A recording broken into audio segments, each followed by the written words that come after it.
الذين اصطفى.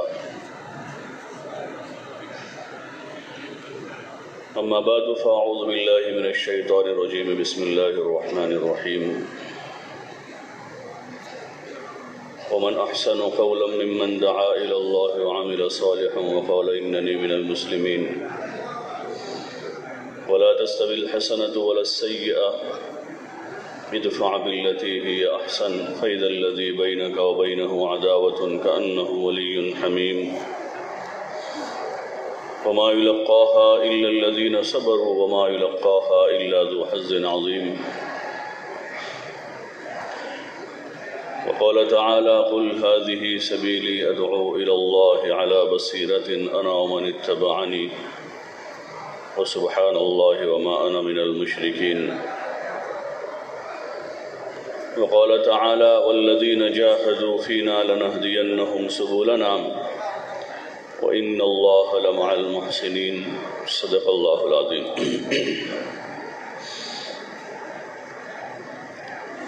اس میں جماعت میں جانے والے کون کون ہیں؟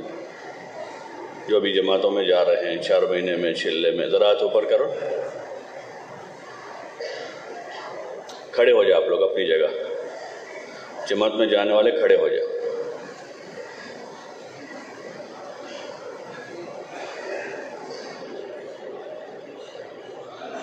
یہ جو بیٹھے ہوئے لوگ ہیں دھیرے دھیرے تھوڑے تھوڑے پیچھے ہو جاؤ. ان کے لیے جگہ بنا دو یہاں کے. جو جہاں بیٹھا ہے تھوڑے تھوڑے پیچھے ہو جاؤ. ان کی بھی جگہ خالی ہوگی، وہ جگہ پر ہو جائے گی اور تھوڑی جگہ بنے گی، ان کے لیے جگہ یہاں ہو جائے گی. تھوڑے تھوڑے پیچھے ہٹ جاؤ. ماشاءاللہ آپ کو اجر ڈبل ملے گا، آگے سے آ کر بیٹھنے کا اور پھر ایثار کرنے کا. آ جاؤ بھائی آگے آ جاؤ، آگے آ جاؤ. جگہ ہے یہاں جگہ بنی ہے. تھوڑے تھوڑے پیچھے ہو لو آپ. آ جاؤ آ جاؤ.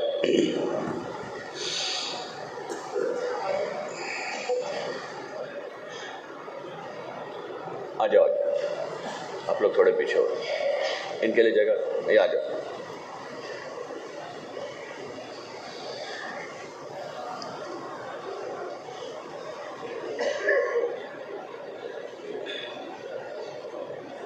باقی حضرات سے گزارش ہے جو پیچھے کھڑے ہیں بیٹھ جاویں اور آگے بڑھتے ہوئے بیٹھیں تاکہ پیچھے آنے والوں کو سہولت رہے. محترم دوست اور بزرگوں، اللہ جل جلالہ وعمن والہ اپنے بندوں پر مہربان ہیں. روزانہ ہم بسم اللہ پڑھتے ہیں، بسم اللہ الرحمن الرحیم. اس کا ترجمہ یہی ہے کہ شروع اس اللہ کے نام سے جو بڑا مہربان اور نہایت رحم کرنے والا ہے.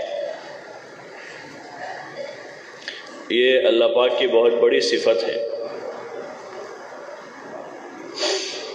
کہ وہ اپنے بندوں پر مہربان ہے اور ہر وقت اس مہربانی کا ظہور ہوتا رہتا ہے. اس کے باوجود ہماری بہت ساری نافرمانیاں، حکم عدولیاں، وہ ہمارے ساتھ مہربانی کا معاملہ کر رہا ہے. اسی مہربانیوں میں ایک مہربانی اس کی یہ ہے کہ اس نے ہمیں زندگی گزارنے کا ایک طریقہ دیا ہے. اگر وہ نہ دیتا تو دنیا کا نظام تتر بتر ہو جاتا اور جیسے جانور جی رہے ہیں ایسے لوگ زندگی گزارتے. کوئی قانون نہیں، کوئی طریقہ نہیں، کوئی ادب نہیں، کوئی تمیز نہیں. تو پھر ایک ایسا معاشرہ ہوتا جیسے جانور جی رہے. اللہ پاک نے انبیاء علیہم السلام کو بھیج کر دنیا میں انسانوں کی رہبری فرمائی اور زندگی گزارنے کا ایک بہترین طریقہ عطا فرمایا تاکہ اس طریقے پر لوگ زندگی گزار کر اپنی دنیا بھی اچھی کر لیں اور اپنی آخرت بھی بنا لیں، اور ہر آدمی کامیاب ہو جائے۔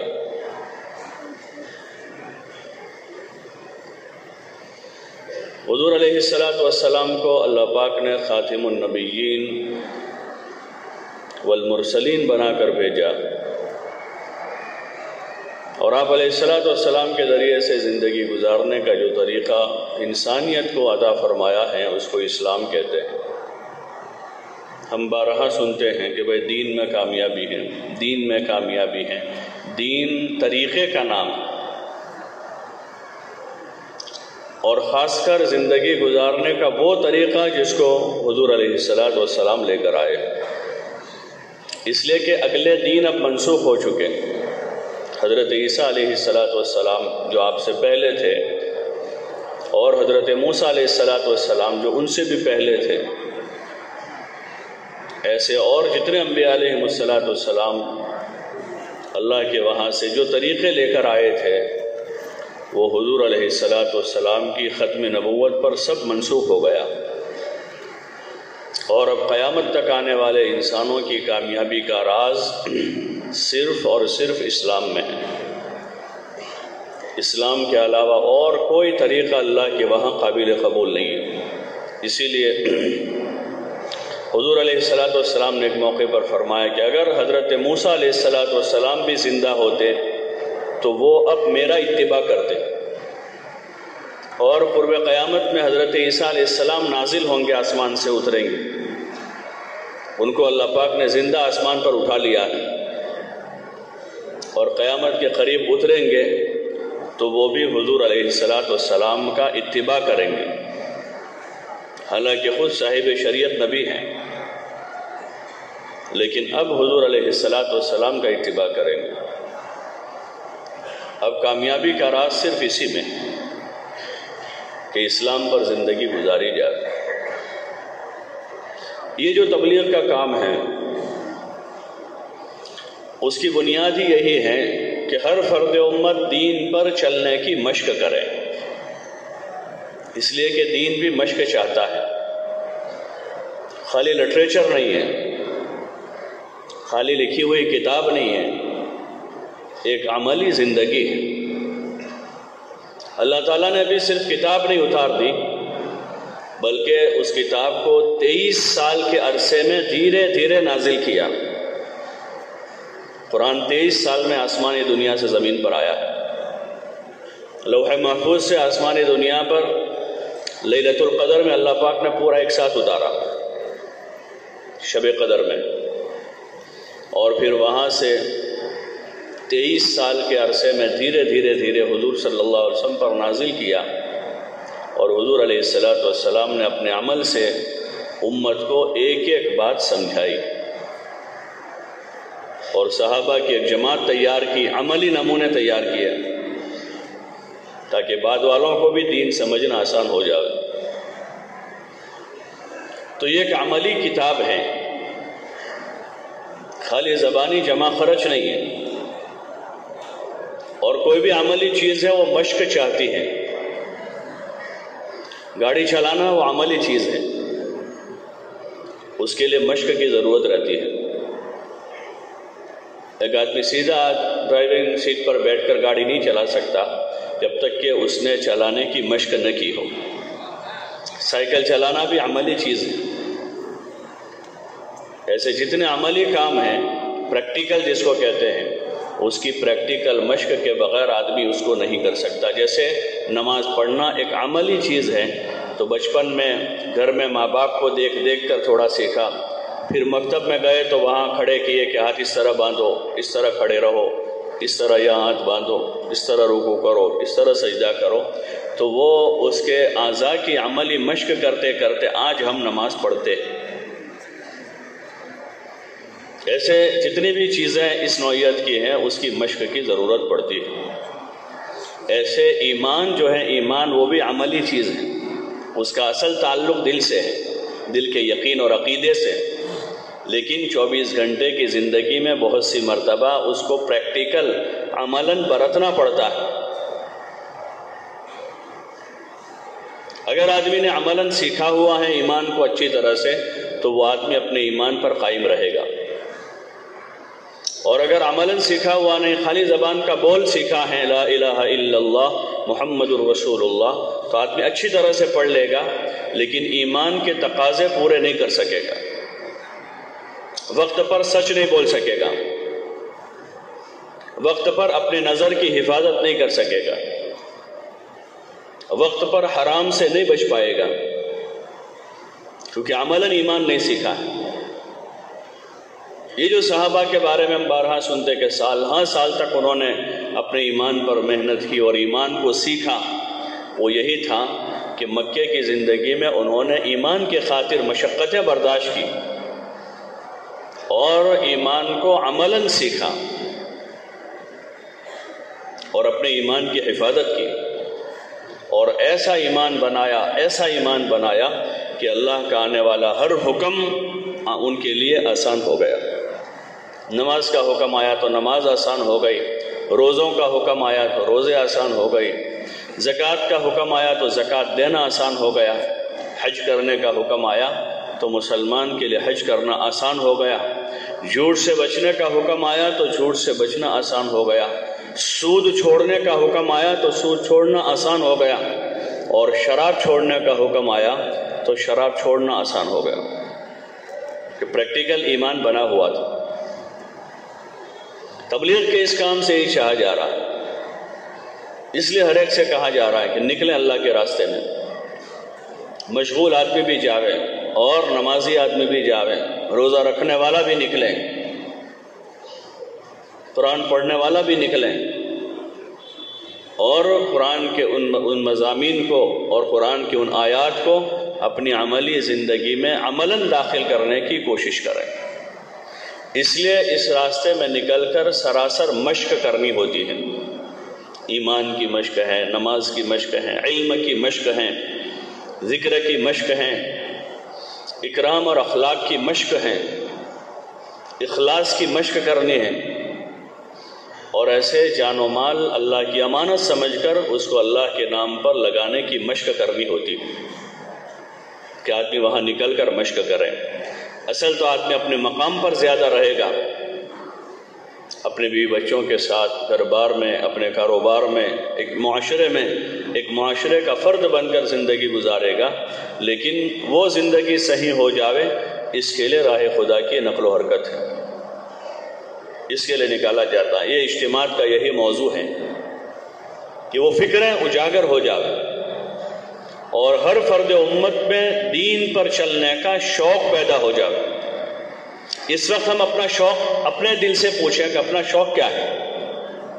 ہر آدمی اپنے دل پر ہاتھ رکھیں اور اپنے شوق معلوم کریں کہ ہمارے شوق کیا ہے.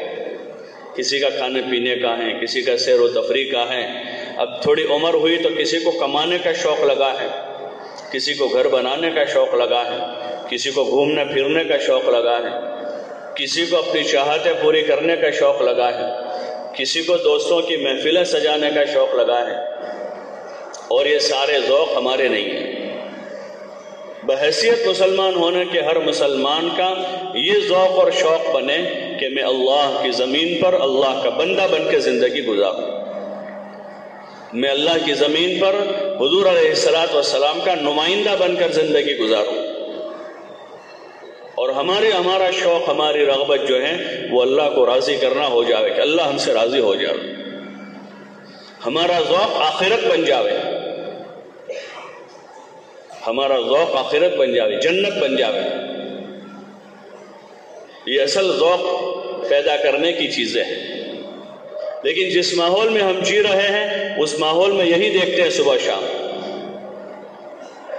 لوگوں کے کاروبار دیکھ رہے ہیں، لوگوں کا مال دیکھ رہے ہیں، لوگوں کے مکان دیکھ رہے ہیں، لوگوں کی سواریاں، کھانا پینا، کپڑا دیکھ رہے ہیں. تو اس لیے اس ماحول میں رہتے رہتے وہ ذوق شوق ہمیں لگے ہیں.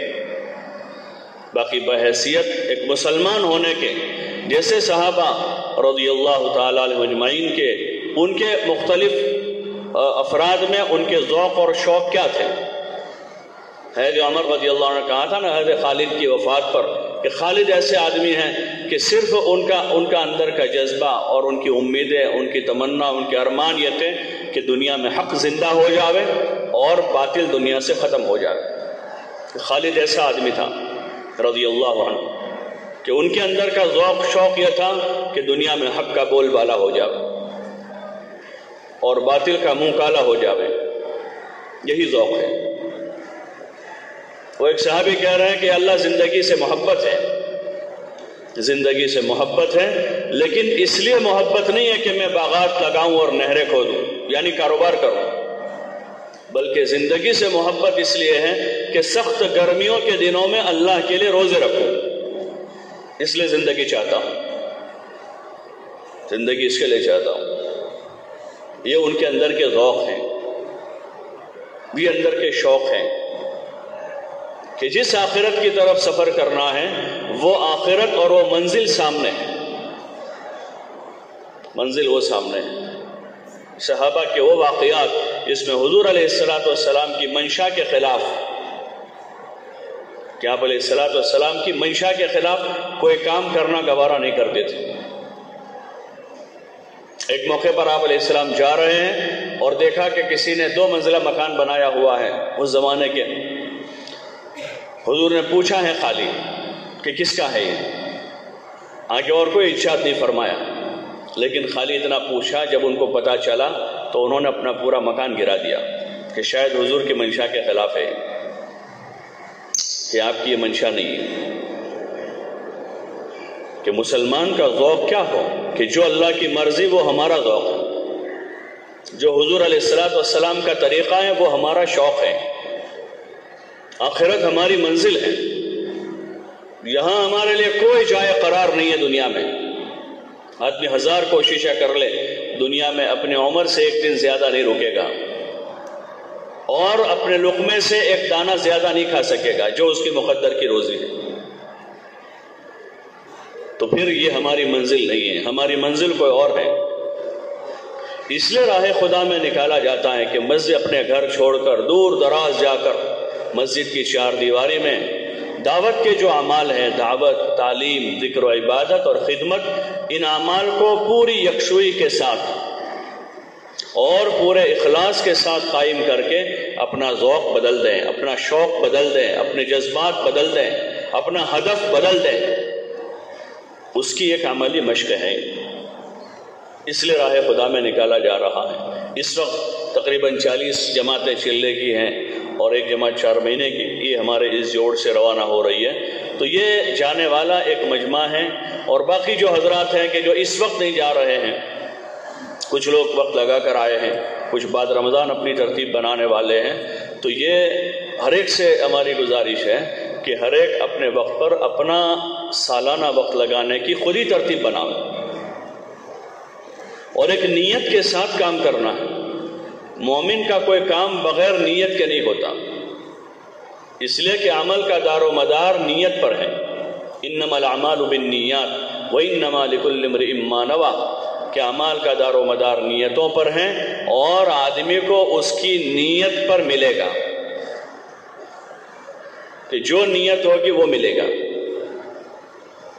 اس لیے اچھی نیتیں بناویں، نیتوں میں کمی نہ کریں، شیطان نیت نہیں کرنے دیتا اور اچھی نیتیں نہیں کرنے دیتا، اس لیے اچھی سے اچھی نیتیں بناویں۔ حضور علیہ السلام نے ہر عمل سے پہلے نیت کا سبق سکھایا ہے کہ نیت کرے کہ یہ کام میں اللہ کی رضا کے واسطے کر رہا ہوں اور کوئی غرض نہیں ہے، اور کوئی غرض نہیں ہے، نہ مال غرض ہے، نہ ملک غرض ہے، نہ شہرت، نہ عزت، کوئی چیز نہیں، صرف اللہ کی رضا اس کا غرض ہے۔ اس کام سے غرض مطلوب صرف اللہ کی رضا ہے کہ اللہ ہم سے راضی ہو جاوے، اللہ ہم سے خوش ہو جاوے، اس لیے پھر اس کو اللہ کے حکم پر کرنا ہے۔ اس وقت جو حضرات جا رہے ہیں وہ نیت بناویں کہ ہم اپنی ذات سے دین پر چلنے کی مشق کرنے کے لیے جا رہے ہیں، اپنی ذات سے دین پر چلنا سیکھنے کے لیے جا رہے ہیں، اور پوری امت دین پر چلنے والی بن جاوے، اس کی محنت کے لیے جا رہے ہیں۔ نیت بناویں۔ ایک بزرگ حضرت مولانا علی میاں صاحب رحمۃ اللہ علیہ فرماتے تھے کہ اس وقت بد نیتی سے زیادہ بے نیتی کا مرض ہے۔ ایک تو وہ طبقہ ہے جو بری نیت سے کوئی کام کرتا ہے کہ ان کے اغراض و مقاصد دنیا ہیں، شہرت ہیں، جاہ ہیں، اور دوسرے ہیں، لیکن ایک بڑا طبقہ وہ ہے جو بغیر کوئی نیت کیے ہوئے کام کرتا ہے، کوئی نیت ہی نہیں، بس کر رہے ہیں۔ لوگ جا رہے ہیں تو ہم بھی جا رہے ہیں، لوگ واپس جا رہے ہیں تو ہم بھی واپس جا رہے ہیں۔ ہوتا نا جو بیان میں لوگ آ گئے تو ہم بیٹھ گئے، ایک اٹھا، دوسرا اٹھا، تیسرا ادھر سے، چوتھا ادھر سے، پانچواں ادھر سے، کہ بھائی وہ نکل رہے تو ہم بھی نکل رہے ہیں۔ تو ایسا نہ ہو، ہمارا کام نیت کے ساتھ ہو کہ ہماری اصلاح مقصود ہے، ہاں، کہ ہم اس سے اپنی اصلاح چاہ رہے ہیں۔ نماز پڑھ رہے ہیں تو نماز سے پہلے نیت ہے، روزے آئیں گے تو روزوں سے پہلے نیت ہے، زکوٰۃ آدمی ادا کر رہا ہے تو اس سے پہلے نیت ہے، کسی کی مدد کر رہا ہے آدمی تو نیت ہے، دل ٹٹول ہے کہ کیوں کر رہا ہوں، لوگ واہ کرے اس لیے کر رہا ہوں کہ اللہ راضی ہو جائے اس کے لیے کر رہا ہوں۔ اس لیے اپنے ہر عمل سے پہلے نیت بناویں، اور اگر نہیں ہو رہی ہے تو نیت کرنے کی مشق کریں۔ اس وقت جانے والے خاص نیت بنائیں گے کہ ہم اپنی ذات سے دین پر چلنا سیکھنے کے لیے جا رہے ہیں، اور قیامت تک آنے والی امت دین پر چلنے والی بنے، اس کی محنت کے لیے جا رہے ہیں۔ اس محنت میں اپنی جان اپنا مال ہے، ہر آدمی اپنی جان اپنا مال لگاوے۔ آدمی کے پاس اپنا ہے تو اپنا لگاوے، نہیں ہے تو قرض کرے۔ جیسے بیماری کے علاج میں آدمی قرض کرتا ہے، گھر بنانے میں قرض کرتا ہے، زمین خریدنے میں قرض کرتا ہے، شادی بیاہ میں قرض کرتا ہے، معروف ہے، سب جانتے ہیں کہ سب جانتے ہیں۔ اور ان میں سے اکثر کام ایسے ہوتے ہیں جو ضرورت سے زائد ہوتے ہیں، تبھی قرضے ہوتے ہیں۔ شادی میں تو روپے کا بھی خرچہ نہیں ہے۔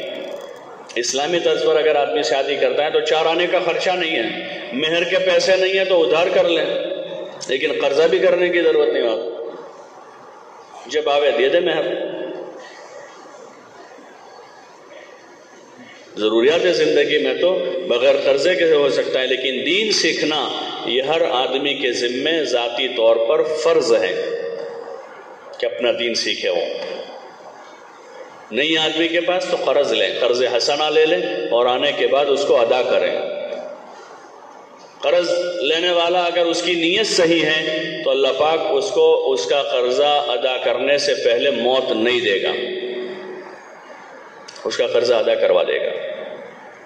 اور اگر نیت صحیح نہیں ہے تو پھر اللہ کی مدد نہیں ہے، تو قرضہ کر لیں، لیکن اپنا دین سیکھیں، اپنی جان مال لگاوے، اپنی ضرورت کا سامان لے لیں، جیسا موسم ہے اس حساب سے اپنا بستر لیں، کھانا پکانے کے برتن، کتابیں وغیرہ ساری چیزیں اپنی لے کر نکلیں۔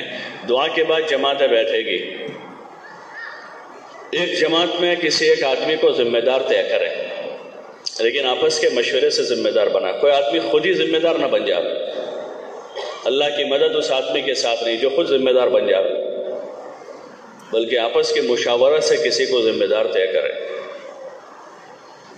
اور باقی ساتھی جو ہیں جن کو ذمہ دار بنا دیا جائے ان کی اطاعت کریں۔ یہ بہت بڑی چیز ہے اس کام میں، بلکہ ہمارے مذہب میں اطاعت بہت بڑی چیز ہے۔ اللہ پاک نے جتنے نبیوں کو بھیجا ہے ان کو اسی وجہ سے بھیجا کہ ان نبیوں کی اطاعت کی جائے۔ ما ارسلنا من رسول الا لیطاع باذن اللہ، کہ ہم نے کسی نبی کو نہیں بھیجا مگر اس وجہ سے کہ اللہ کے حکم سے ان کی اطاعت کی جائے، ان کی پیروی کی جائے۔ اطاعت میں ہدایت ہے، اطاعت میں ہدایت ہے۔ اس وقت جو افراتفری مچی ہوئی ہے پوری دنیا میں وہ اسی کی ہے کہ اطاعت کا فقدان ہے، اطاعت نہیں ہے۔ عورتوں کو پابند کیا تھا کہ اپنے شوہروں کی اطاعت کریں، اولاد کو پابند کیا تھا کہ اپنے والدین کی اطاعت کریں، چھوٹوں کو پابند کیا تھا کہ اپنے بڑوں کی اطاعت کریں، ایسے عام لوگوں کو پابند کیا تھا کہ اپنے مذہبی پیشوا جو رہبر ہیں، علماء ہیں، ان کی اطاعت کریں۔ اس طرح اللہ پاک نے باندھے رکھا تھا، جوڑا ہوا تھا، ایک دوسروں سے جوڑ دیا تھا اطاعت کے راستے سے، اور سب کو مکلف کیا تھا کہ اللہ رسول کی اطاعت کریں۔ اس اطاعت کے ضمن میں پھر دھیرے دھیرے اطاعت نیچے اترتی ہے، لیکن آزادی نے، اس آزادی نے سب کو افراتفری کا شکار کر دیا۔ اطاعت بہت بڑی چیز ہے، ماننا سیکھیں۔ جس نے ماننا سیکھ لیا بہت بڑا کام سیکھا ہے، کہ بہت بڑا کام سیکھ لیا، کہ اللہ رسول کی اطاعت کرنا سیکھ لیا، زندگی آسان ہو جائے گی۔ اور دھیرے دھیرے نیچے زندگی کے جتنے شعبے ہیں وہ سارے شعبے سنور جائیں گے۔ اس لیے اس راستے میں نکال کر ایک ذمہ دار کی اطاعت سکھائی جاتی ہے کہ ذمہ دار کی اطاعت کریں، مان کر چلیں، اپنی مرضی اپنی منشا پر زندگی نہ گزاریں۔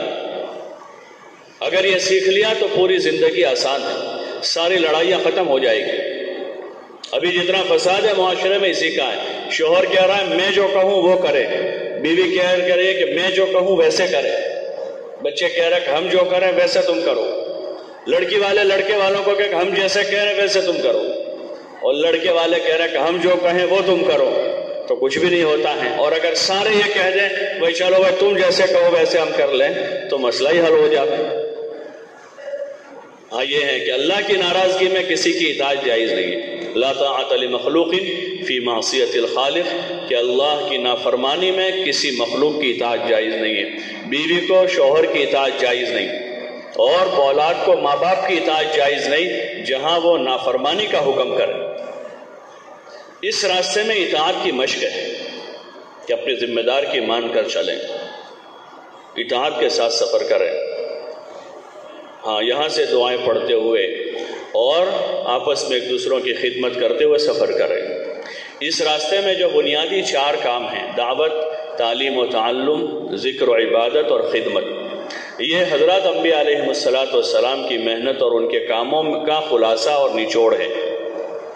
انبیاء علیہ السلام کی محنت میں ایک تو دعوت تھی، دعوت الی اللہ، دعوت الی الدین، دعوت الی الآخرہ، کہ اللہ کی طرف بلاتے تھے، اور دین کی طرف یعنی زندگی گزارنے کا جو طریقہ اللہ نے دیا ہے اس کے انبیاء علیہ السلام داعی ہوتے تھے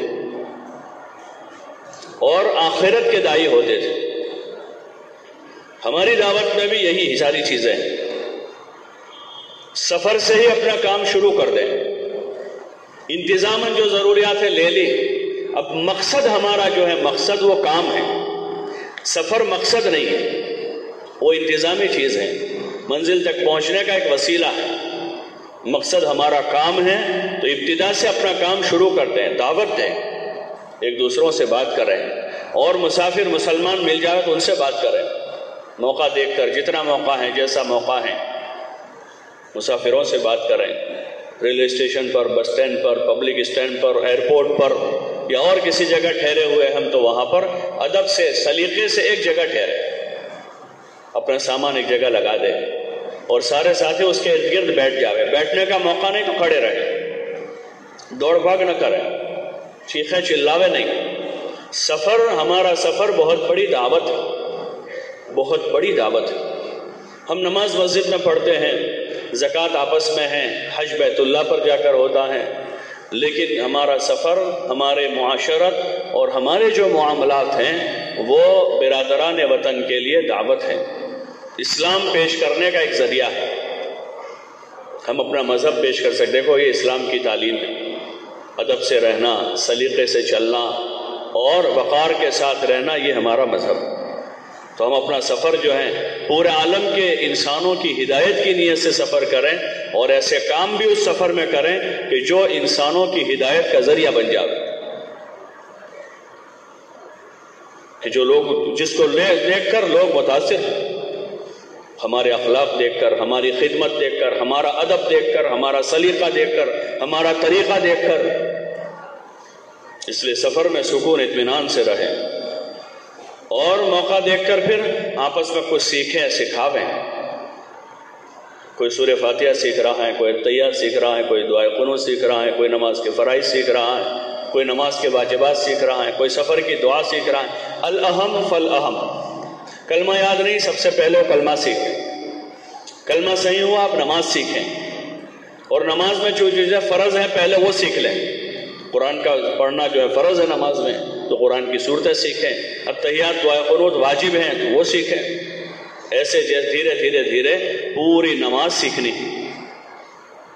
موقع ہے کتاب پڑھنے کا تو کتاب پڑھ لیں، لیکن سفر میں حکایت صحابہ نہ پڑھیں، بلکہ موقع دیکھ کر فضائل صدقات کے وہ ابواب جس میں والدین کے حقوق کے بارے میں پڑوسیوں کے حقوق کے بارے میں اور مال خرچ کرنے کے فضائل ہیں، اس لائن کے ابواب پڑھیں کہ سفر میں مانوس، غیر مانوس اور ہر قسم کے لوگ ہوتے ہیں، تو وہ ایسے ابواب ہیں جس میں ہر قسم کے لوگوں کی غذا ہے۔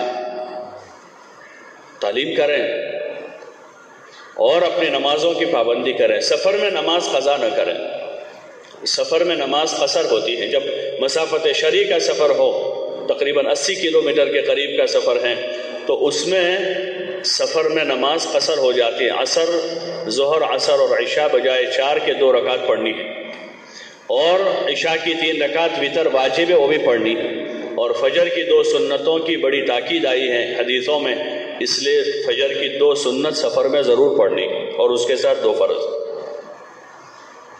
کوشش کریں باجماعت نماز پڑھ لیں سفر میں، لیکن اگر حرج ہو رہا ہے ہماری جماعت کرنے سے لوگوں کو، تو لوگوں میں حرج پیدا نہ کریں، الگ الگ پڑھ لیں۔ مسافر پر جماعت واجب نہیں ہے، ہاں گھر پر آدمی ہے تو اس کو باجماعت نماز ادا کر لیں۔ سفر میں پہلے نمبر پر کوشش کر لیں باجماعت پڑھ لیں، افضل یہی ہے۔ لیکن اگر گنجائش نہیں، خام سب کو پریشان کر رہے ہیں، تو ایسا نہ کریں، اپنی اپنی نماز پڑھ لیں، یا 2 آدمی جماعت کر لیں، 2 آدمی جماعت کریں۔ اور سفر میں نماز اطمینان سے پڑھیں۔ اطمینان سے مطلب ہے کہ لمبی قرات کریں۔ اطمینان کا مطلب یہ ہے کہ بالکل دوڑ بھاگ نہ ہو، کہ وہاں پلیٹ فارم پر مصلی بچھا دیے، ادھر ٹرین رکی ہوئے 2-2.5 منٹ کے لیے، اب وہاں نماز میں کھڑے ہیں لیکن دماغ تو ادھر ہی ہے، کوئی دوسری ٹرین کی سیٹی بجے گی اور یہاں ہلچل مچ جائے گی۔ اور بعض مرتبہ یہ بھی ہوتا ہے کہ ٹرین چل دی اور سب کو رکعت توڑ کے بھاگنا پڑتا ہے، تو اس لیے ایسا نہ کریں۔ ٹرین کے اندر جب چلتی ٹرین ہو، جب ٹھہرے ٹرین اس وقت نہ پڑھیں، کیونکہ جب ٹھہرتی ہیں تو لوگ اترتے چڑھتے ہیں، اندر کے مسافر چلتے پھرتے ہیں۔ جب ٹرین چل رہی ہو اس وقت نماز پڑھیں۔ بالکل وہ ٹوائلٹ کے وہاں بعض مرتبہ رکعت باندھ دیتے ہیں، اب وہاں آنے جانے والوں کو بیچاروں کو تکلیف ہو رہی ہے، اور وہاں گیلا ہے، نیچے اس پر مصلی بچھا دیا تو پورا مصلی ناپاک کر دیا۔ وہ کہتے ہیں نیچے پلاسٹک ہے، وہ گیلا ہے، نیچے والی زمین ناپاک ہے، پلاسٹک والا مصلی بچھایا، تو کیا پلاسٹک کسی حال میں ناپاک نہیں ہوتا؟ بعض لوگ مصلی گیلے پر بچھا کر کیا کہتے ہیں کہ نیچے پلاسٹک ہے، کوئی حرج نہیں، تو پلاسٹک بھی ناپاک ہوتا ہے جیسے کپڑا ناپاک ہوتا ہے۔ وہ تو پلاسٹک کی وجہ سے پانی ہمارے اوپر نہیں آئے گا، ہم کو نہیں لگے گا، باقی پورا مصلی ناپاک ہو گیا وہ۔ اس لیے مسائل کے دھیان کے ساتھ نماز ہو۔ جذبات کا نام دین نہیں ہے، مسائل سیکھیں۔ جلدی جلدی نماز پڑھنے کے چکر میں کہیں بھی بچھا دیا، ایسا نہ ہو، دیکھیں، موقع دیکھیں، ماحول دیکھیں، موسم دیکھیں۔ نماز قضا نہیں کرنی ہے، لیکن موقع دیکھ کر پڑھیں۔ اس طرح سفر میں بھی اپنی نماز کو قضا نہ کریں، بلکہ نماز پڑھیں۔ اپنا سفر اطمینان سے کریں، اعمال کے ساتھ کریں، سکون سے کریں، کسی کو تکلیف نہ پہنچاویں، اپنے کھانے پینے سے اور اپنے رہنے سہنے سے، اپنے بات چیت سے، اس طرح آرام کے ساتھ دعوت دیتے ہوئے، اعمال کرتے ہوئے، ذکر کرتے ہوئے، دعائیں پڑھتے ہوئے، دعائیں مانگتے ہوئے۔ حدیثوں میں آتا ہے مسافر کی دعا قبول ہوتی ہے، تو زیادہ اللہ کی طرف متوجہ رہیں، دعائیں کریں۔ جہاں سے گزریں، ٹرین، بس میں، سواری میں، تو لوگوں کی جن بستیوں سے گزریں ان کی ہدایت کی دعا مانگیں کہ اللہ ان سب کو ہدایت دے۔ ہمارے اس کام میں ایک چیز یہ سیکھنے کی ہے کہ ہم انسانیت کے ہدایت کے طالب بنیں، ہمارے دلوں میں انسانیت کی ہمدردی پیدا ہو، جو انبیاء کا خاص وصف تھا کہ لوگوں کی بلکہ انسانوں کی ہمدردی کے ساتھ زندگی گزاریں، اور اس میں ہم جتنی خدمت کر سکتے ہیں اپنی جان مال سے ان کی خدمت بھی کریں اور ان کے لیے دعائیں کریں کہ اللہ سب کو ہدایت دے۔ یہی ہمارے اندر کی طلب ہو، یہی اندر کی تمنا ہو، یہی اندر کے ارمان ہو کہ اللہ پاک حضور علیہ السلام کی پوری امت کو ہدایت نصیب فرما دے۔ اس طرح سفر کرتے ہوئے پہنچیں، منزل آ جاوے، اپنا سامان دیکھ لیں اور اپنا سامان خود اٹھاویں۔ کوئی بیمار، معذور، کمزور ہو ان کی خدمت کر دیں۔ سامان لے کر ایک طرف ہو اور پھر سامان پورا ایک طرف لگا کر سامان چیک کر لیں۔ جلدی ذرا بھی نہ کریں، جلدی ذرا بھی نہ کریں، اطمینان سے سامان لگا۔ اور سارے ساتھی آ گئے ہیں، ایک طرف رہیں، ٹرین سے اتر کر فوراً کھڑے نہ ہو جاؤ، تھوڑے ایک طرف ہو جائیں، اور پھر سارے ساتھی کھڑے ہو کر سامان دیکھ لیں، ساتھی گن لیں، اپنی نیتوں کی تجدید کر لیں کہ ہم کیوں نکلے ہیں۔ نیت ہماری کیا تھی کہ اپنی ذات سے دین پر چلنا سیکھنے کے لیے جا رہے ہیں، ہماری ذاتی مقصد ہے سب سے پہلا۔ نمبر 2 پر جس بستی میں آئے یہاں سے بھی زیادہ سے زیادہ لوگ راہ خدا میں نکل کر وہ بھی اپنی اصلاح کریں، اس کی نیت بنائیں۔ اور پھر اللہ کی مدد شامل حال کریں. جیسا موقع ہے اتنی دعا کر لیں. بہت زیادہ لمبی بھی دعا نہ کریں کہ اس وقت ابھی سفر سے آئے ہوئے تھکے ہوئے ہوں گے, بعض مرتبہ دھوپ ہیں, دھوپ میں کھڑے ہیں, تو اس وقت موقع کے حساب سے مختصر دعا مانگیں اور پھر کوشش کریں حتی المقدور پیدل چلیں. پیدل چلنا اس کام میں ایک عمل ہے. پیسے نہیں ہیں اس وجہ سے پیدل چل رہے ہیں ایسا نہیں ہے, ایک عمل ہے پیدل چلنا اللہ کے نام پر. ایک بزرگ سے سنا کہ پیدل چلیں گے تو ہمارے یہ قدم زمین پر نہیں باطل پر پڑیں گے. اللہ کا نام لیتے ہوئے, اللہ کا ذکر کرتے ہوئے, اللہ کا کلمہ پڑھتے ہوئے. بازار میں ہے تیسرا کلمہ پڑھے, بازار میں ہے چوتھا کلمہ پڑھے, اور گلیوں میں ہے اور دیگر مقامات پر ہے چوتھا کلمہ پڑھے. پھر جس وقت کا جیسا موقع ہے وہ دعائیں پڑھتے ہوئے, ایک دوسروں کو دین سیکھتے ہوئے سکھاتے ہوئے پیدل چلیں. یہ بہت بڑا عمل ہے. اس کی کوشش کریں کہ مرکز اسٹیشن سے مرکز جا رہے ہیں, ایک مسجد سے دوسری مسجد جا رہے ہیں, ایک گاؤں سے دوسرے گاؤں جا رہے ہیں. پیدل جماعتیں جو ہماری زونوں میں چلتی ہیں 10, 15, 20, 25, 30 کلومیٹر وہ ایک دن میں چلتے ہی ہیں. اور روزانہ شہروں میں آپ دیکھیں ہوں گے, شہروں میں صبح صبح فجر سے پہلے, بڑے شہروں میں دیکھتے ہیں احمد آباد میں, ادھر بروڑا, سورت وغیرہ میں, فجر سے پہلے بڑے بڑے رئیس, بڑے بڑے مالدار, بڑے بڑے آفیسر, پروفیسر, لیکچررز, وہ روزانہ 10 کلومیٹر, 8 کلومیٹر, 4 کلومیٹر, 5 کلومیٹر چلتے ہیں, جاگنگ کرتے ہیں, واکنگ کرتے ہیں. ارے دیکھتے نہیں دیکھتے, ارے بھائی کرتے نہیں کرتے, اپنے یہاں بھی کرتے ہیں بہت سارے. تو وہ صحت بنانے کے لیے کرتے ہیں. ہمیں پیدل چلنا ہے دین بنانے کے لیے. کس کے لیے چلنا ہے بولو نا بھائی؟ دین بنانے کے لیے, کہ دین کے لیے ہم مشقت اٹھاویں اور دین کو دنیا میں زندہ کرنے کے لیے چل رہے ہیں. تو اس میں دین بھی زندہ ہوگا, ہمارا دین مضبوط ہوگا, اور صحت تو مفت میں ملے گی کہ جتنا آدمی چلے گا پھرے گا اتنا تندرست رہے گا. تو طے کریں کہ انشاءاللہ پیدل چلیں گے, چلیں گے انشاءاللہ. کون کون چلیں گے؟ سبھی طے کریں گے. جب بھی جائیں گے جماعتوں میں انشاءاللہ پیدل مقدم کریں گے کہ پیدل جتنا اللہ توفیق دے گا پیدل چلیں گے انشاءاللہ. اللہ سب کو توفیق عطا فرما. تو اس طرح مسجد مرکز پہنچ کر وہاں پر اپنا سامان ایک طرف لگا دیں اور اپنی ضروریات سے فارغ ہو کر 2 رکعت مسجد کی, 2 رکعت وضو کی, تحیۃ الوضو تحیۃ المسجد پڑھیں اور پھر اپنا مشورہ کر لیں اور فکر کریں. سوچنا ایک عمل ہے, اپنی سوچ کو ضائع نہ کریں. ابھی ہم لوگ پتہ نہیں کیا کیا سوچتے ہیں اور اکثر دوسروں کا سوچتے ہیں, اور ایسا سوچتے ہیں جس کے ہم مکلف بھی نہیں ہیں. ہاں دوسروں کی بھلائی سوچیں, خیر سوچیں, مدد کرنا سوچیں, اکرام کرنا سوچیں, دوسروں کی عزت کرنا سوچیں جس کے ہم مکلف ہیں. اپنی سوچ کو کام میں لگاویں, اس کو ضائع نہ کر دیں. اپنی سوچ کو صرف چاہتوں میں برباد نہ کر دیں. یہ بہت بڑی طاقت ہے قوت فکر. قوت فکر ایک بڑی طاقت ہے. صرف ہمارے چائے پینے والے کی سوچ صبح شام یہی ہے کہ کہاں ہوٹل اپنے جیسی ہیں, کہاں سستی چائے ملتی ہے, وہ یہ سوچ رہا ہے. بیڑی والا اپنی بیڑی کا بنڈل دیکھتا ہے کہ اس بنڈل کیا ایڈورٹائز دکھتی ہے کہیں مارکیٹ میں کہ اس طرح کا بنڈل یہاں ملتا ہے, نہیں ملتا ہے. تو نصرت والوں کو فون کیا بھائی 10 بنڈل میرے لے کر آنا وہاں کہ وہ بیڑی کا سوچ رہا ہے. اور جو جس کی حاجت ہے, اس وقت ہم راہ خدا میں ہدایت کے لیے نکلے ہیں. اپنی ہدایت کے سوچیں کہ ہدایت کیسے ملے گی اور انسانیت کو ہدایت کیسے ملے. تو ہدایت کے لیے اعمال ہدایت ہیں, دعوت, تعلیم, ذکر و عبادت اور خدمت. ان اعمال کو کیسے قائم کیا جائے؟ تو اپنے مشورے میں بیٹھ کر سوچیں کہ یہ اعمال ہماری زندگی میں اور امت کی زندگی میں کیسے قائم ہو. تو اس کے لیے جس مسجد میں ہم ٹھہرے ہیں یہاں سے زیادہ لوگوں کو راہ خدا میں نکالنا ہے تاکہ وہ جماعت میں نکل کر اعمال ہدایت کریں اور ان کو ہدایت مل جائے. اور ہماری جماعت یہاں آئی ہے تو ہمیں 24 گھنٹے کے اعمال ہدایت کیسے قائم کرنے ہیں اس کی سوچیں گے, اور اس مسجد میں بھی مسجد وار جماعت بن کر یہ اعمال ہدایت ہمیشہ کے لیے اس بستی میں جاری ہو جائے اس کو سوچیں گے. اس کا نام ہے مشورہ. اور پھر اس میں اپنے 24 گھنٹے کے امور طے کر لیں گے. تو اس طرح سے ترتیب قائم کریں, سارے ساتھی غور و فکر کریں, نقد جماعت, مسجد وار جماعت اور اپنے 24 گھنٹے کے اعمال کا نظام قائم کریں. اور پھر نظام محنت کا ایک نظام بناویں, 2-2, 3-3 ساتھیوں کی جوڑیاں بناویں. جس مسجد میں پہنچیں اس مسجد کے 100% مسلمانوں سے ہمیں ملاقات کرنی ہے. یہ ہمارا پہلا کام ہے.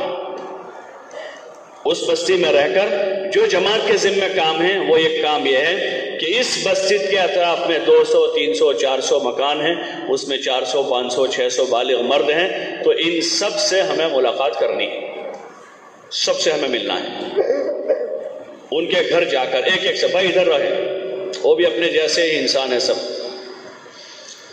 تو ان سب سے ملاقات کرنی ہے۔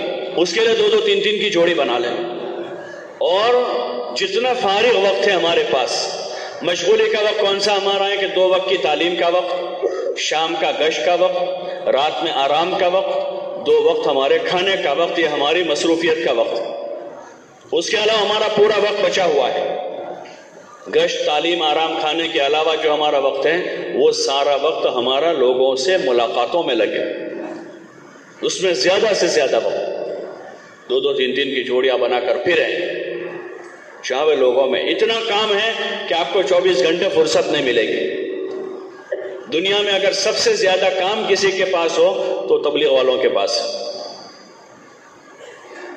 کیونکہ پوری انسانیت کی ہدایت کی فکر لے کر پھر رہا ہے، پوری انسانیت، اور میدان محنت پوری امت ہے۔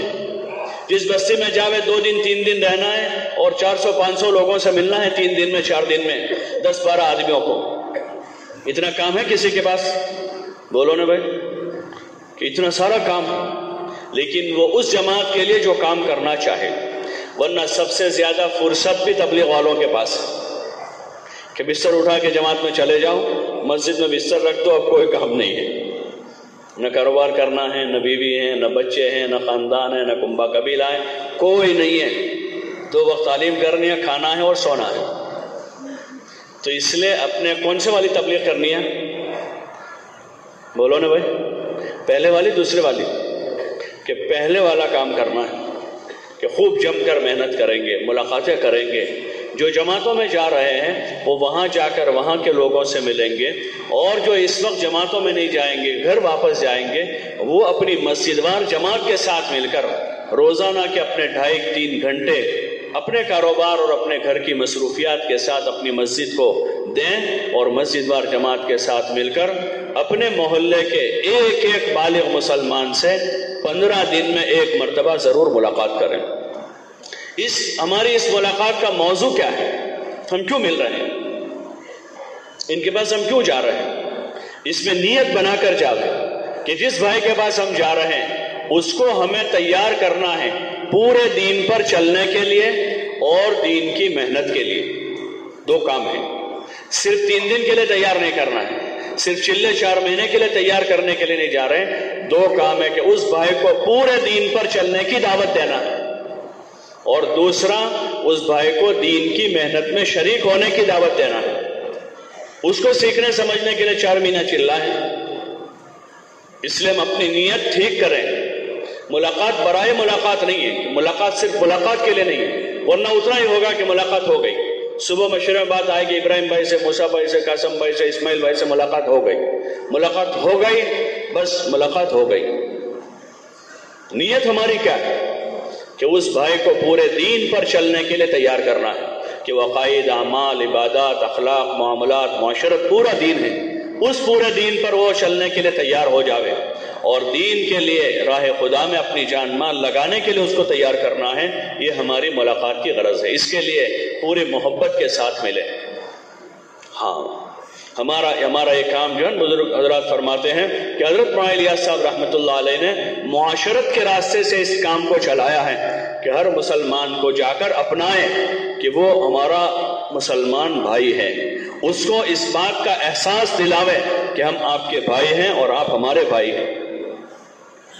اس لیے خوش خلقی سے ملے، محبت سے ملے، حسن ظن کے ساتھ ملے، چاہے گنہگار سے گنہگار مسلمان ہے اس کو حقیر نہ سمجھیں، وہ ہمارا بھائی ہے، اس کا فعل چاہے برا ہے، وہ شراب پیتا ہے اس کا فعل برا ہے، نماز نہیں پڑھتا اس کا فعل برا ہے، زنا کرتا اس کا فعل برا ہے، اور کوئی برائی میں مبتلا ہے تو اس کا فعل برا ہے، لیکن وہ آدمی اچھا ہے، آدمی برا نہیں ہے، وہ تو اچھا ہے، وہ مسلمان ہے، اس نے کلمہ پڑھا ہے، اس کے دل میں لا الہ الا اللہ محمد الرسول اللہ ہے، تو اس کی پوری عزت اور احترام کے ساتھ اس سے ملاقات کریں۔ جیسے کوئی سرکاری عہدے پر نمائندہ بن کر کوئی آدمی آتا ہے کہ بھئی ڈسٹرکٹ کلیکٹر بن کر آیا ہے یا اور کوئی حکومتی ادارے میں کوئی بڑا آفیسر بن کر آیا ہے تو بہت کرپٹ آدمی ہے، بہت برا آدمی ہے، لیکن اس کے عہدے کی وجہ سے لوگ عزت کرتے ہیں کہ چاہے ٹھیک ہے لیکن ہمارا ڈسٹرکٹ کلیکٹر ہے وہ، تو اس کی عزت کی جاتی ہے، اس کے افعال اپنی جگہ پر ہیں لیکن وہ اپنے عہدے پر ہے، حکومت کا آدمی ہے، سرکاری آدمی ہے، اس کی توہین نہیں کی جاتی، اس کو گالی نہیں دی جا سکتی، اس کو ذلیل نہیں کیا جا سکتا کہ سرکاری آدمی ہے۔ ایسے ایک مسلمان جس نے کلمہ پڑھا ہے لا الہ الا اللہ، وہ اللہ کا بندہ ہے، وہ حضور علیہ السلام کا نمائندہ ہے، اس کی بے عزتی نہیں کی جا سکتی، اس کی غیبت کرنے کی اجازت نہیں ہے، اس پر الزام لگانے کی اجازت نہیں ہے، اس کو گالی دینے کی اجازت نہیں ہے، اس کی پیٹھ پیچھے اس کی برائی کرنے کی اجازت نہیں ہے کہ اللہ کا بندہ ہے، یہ اس کے ساتھ نسبت ہے۔ اس لیے ہر مسلمان سے حسن ظن رکھے، اچھا گمان کریں اور حسن ظن کے ساتھ جائیں، ان کو جا کر سلام کریں اور موقع ہو مصافحہ کریں اور اظہار ہمدردی کریں، مسکراتے چہرے سے ملیں اور ان سے کہیں بھائی آپ ہمارے بھائی ہیں، ہم آپ کے بھائی ہیں، ہم نے بھی کلمہ پڑھا، آپ نے بھی کلمہ پڑھا، ہم اسلامی رشتے میں مسلمان آپس میں بھائی ہیں، انما المؤمنون اخوہ، کہ مسلمان آپس میں بھائیوں کی طرح ہیں۔ یہ ہماری ملاقات کا غرض ہے، جا کر پہلے تو ملنا ہے اور پھر اس بھائی کو بٹھا کر اطمینان کے ساتھ ان کے ساتھ بیٹھ کر دین کی باتیں کریں، ایمان کی، اعمال کی، اخلاق کی، اخلاص کی، آخرت کی، اپنے بیوی بچوں کی تعلیم و تربیت کی، راہ خدا میں نکل کر خود دین سیکھ کر پوری امت میں دین زندہ ہو، اس کی آپس میں باتیں کریں، یہ ہماری دعوت ہے، اور جم کر باتیں کریں اور ہماری باتیں فضائل کی روشنی میں ہوگی، بشارتیں سناویں، حضور علیہ السلام نے قدم قدم پر بشارتیں سنائی، ہاں ضرورت پڑی آپ نے وعیدیں سنائی ہیں، اس سے انکار نہیں کر سکتے، لیکن زیادہ آپ کا جو اسلوب دعوت ہے اس میں آپ نے بشارتیں سنائی ہیں، خوشخبریاں سنائی ہیں، ہاں زیادہ۔ اب اس وقت ایک جملہ زبان زد ہو گیا لوگوں کے، اب بہت سمجھا دیا لوگوں کو، کیا سمجھایا ہم نے تو ابھی اپنی بیویوں کو نہیں سمجھایا، اپنے بچوں کو کیا سمجھایا ہم؟ ذرا اللہ نے نماز روزے کی توفیق دے دی، آدمی اپنی دینداری کے زوم میں آ جاتا ہے اور اپنے سے کم درجہ مسلمانوں کو حقیر سمجھتا ہے، ہمیں اس کی اجازت نہیں ہے، اور زبان پر یہ جملے آ جاتے کہ اب تو بہت ہو گیا، ان کو تو ڈنڈوں کی ضرورت ہے، ارے اللہ ہمارے اوپر مہربانی نہ کرے تو ہم تو ان سے زیادہ مجرم ہیں، ہم اللہ کی زمین پر قدم رکھنے کے حال نہیں ہیں کہ یہ مانتے نہیں ہیں، ان کو تو ڈنڈوں کی ضرورت ہے، لاٹھیوں کی ضرورت ہے، یہ ہمیں زیبا نہیں دیتا ہے، وہ اللہ کا معاملہ ہے، سزا دینا معاف کرنا یہ اللہ کا معاملہ ہے۔ انبیاء علیہ السلام جو ہے اتنی ساری محنتیں کر کے، مشقتیں کر کے، انہوں نے کبھی ایسے جملے نہیں بولے، بلکہ حضور علیہ السلام کے بارے میں آ رہا ہے کہ ایک مرتبہ پوری رات آپ نے یہ آیت پڑھتے ہوئے گزار دی، ان تعذبهم فانهم عبادك وان تغفر لهم فانك انت العزیز الحکیم، یا اللہ اگر تو عذاب دے تو یہ تیرے بندے ہیں، اور اگر تو معاف کر دے تو بڑا زبردست ہے، بڑی حکمت والا ہے۔ پوری رات یہ آیت پڑھتے پڑھتے گزار دی، ان تعذبهم فانهم عبادك وان تغفر لهم فانك انت العزیز الحکیم، یا اللہ تو اگر عذاب دے گا تو تیرے ہی بندے ہیں۔ بعض مرتبہ باپ غصے میں آتا ہے اور بچے کو مارتا ہے تو کہتے ہیں بھائی تارو چھوڑو، بھائی تمہارا ہی بچہ ہے، گھر کے نکال سے کیا کرو گے، تمہاری اولاد ہے، لوگ سمجھاتے اس طرح سے۔ یہاں حضور علیہ السلام وہ جملہ دہرا ہے جو حضرت عیسیٰ علیہ السلام نے کہا تھا، ان تعذبهم فانهم عبادك وان تغفر لهم فانك انت العزیز الحکیم، یا اللہ تو اگر عذاب دے تو تیرے ہی بندے ہیں، تو تیرے بندے ہیں، اور اگر تو معاف کر دے تو بڑا زبردست ہے، بڑی حکمت والا ہے۔ پوری رات اس میں گزار دیں، اس لیے ضرورت اس کی ہے حسن ظن پیدا کریں، حسن ظن پیدا کریں، کسی کی ٹو میں رہنے کا ہمیں حکم نہیں دیا ہے کہ ہم کسی کی ٹو میں رہیں، گنہگار کو پکڑیں، یہ ہمارا کام نہیں ہے، لست علیہم بمسیطر، گنہگار کو پکڑنے کا کام ہمارا نہیں ہے۔ حضور سے کہہ رہے ہیں اللہ پاک کہ آپ ان پر داروغاں بنا کر نہیں بھیجے گئے، آپ کو رحمت للعالمین بنایا ہے، ہمارے ذمہ سمجھانا ہے، افہام و تفہیم کرنا ہمارے ذمہ ہے، بشارتیں سنانا ہمارے ذمہ ہے، موقع ہے ضرورت ہے تو کوئی وعید سنانا ہے، لیکن زیادہ تبشیر ہے کہ بشارتیں سناویں، نماز پڑھنے کے فائدے بتاویں، روزہ رکھنے کے فائدے سمجھاویں، زکوٰۃ دینے کے فائدے بتاویں، راہ خدا میں مال اور جان لگانے کا فائدہ بتاویں، والدین کی عزت کرنے کا فائدہ سمجھاویں، اولاد کی تربیت کرنے کا فائدہ بتائیں گے۔ اس لیے فضائل ہیں کہ جماعت میں نکل کر بھی روزانہ صبح شام 4 گھنٹے اس کے مختلف اعمال ہیں، کتاب اور سیکھنا سکھانا ہے، اور اس میں مذاکرات ہیں، تو اس میں لگا کر فضائل کو بولنے سننے کا ماحول پیدا کریں، مثبت باتیں بولیں، جن چیزوں کو ہمیں وجود میں لانا ہے، جن چیزوں کو وجود میں لانا ہے اس کو بولیں، اچھی نماز وجود میں لانا ہے تو اچھی نماز کو بولیں، سچائی کو بولیں، امانت داری کو بولیں، دیانتداری کو بولیں، اخلاق اور خدمت کو بولیں، اور اس کے فضائل بولیں۔ دکاندار لوگ اپنی چیزوں کے فضائل بتاتے ہیں تو گاہکوں کے دل میں جگہ بنتی ہے، مال خریدنے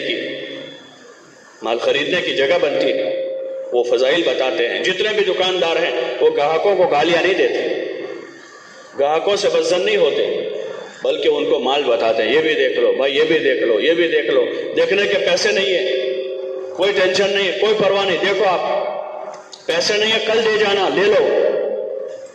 ہاں، اس کی اسکیمیں بناتے ہیں کہ 3 مہینے کے بعد پیسے لیں گے، ابھی آدھے دے دو اور آدھے 6 مہینے کے بعد دے دینا، اپنا مال بیچنے کی اسکیمیں بناتے ہیں۔